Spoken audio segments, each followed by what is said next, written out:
Honesty is always the best policy, especially if you don't want to be cursed. This week's Parsha, Parshat Ki Tavo, gives us 12 things we should avoid so that we don't get cursed. Take a minute to pause and read them. While some of these topics are easy to understand how they're connected, some of them have a less common thread.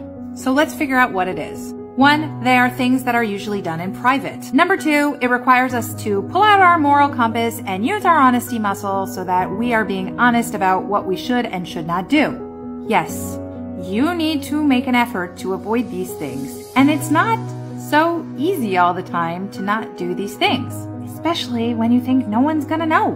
Who's gonna know? No one's gonna know. The key here is turning on your moral compass and not only being honest with how you deal with others, but also being honest with yourself. If you don't know me, hi, I'm Rebecca Saltzman. I'm a personal organization expert. I help people all over the world get organized and declutter. Often when I'm working with clients, I see them being completely dishonest with themselves.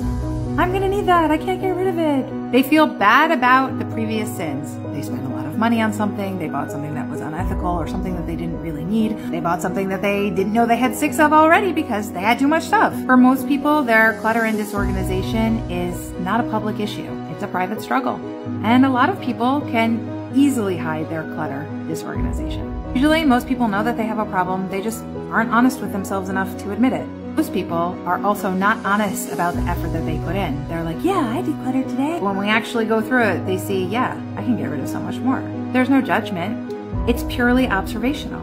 Most people think that they do more than they do, regardless of what the topic is. I think you'll find that if you're really sitting down and being honest, you're not actually putting in as much effort as you think. Now is the perfect time to sit down and be honest and see what is really serving you in your life, both in the physical and the spiritual.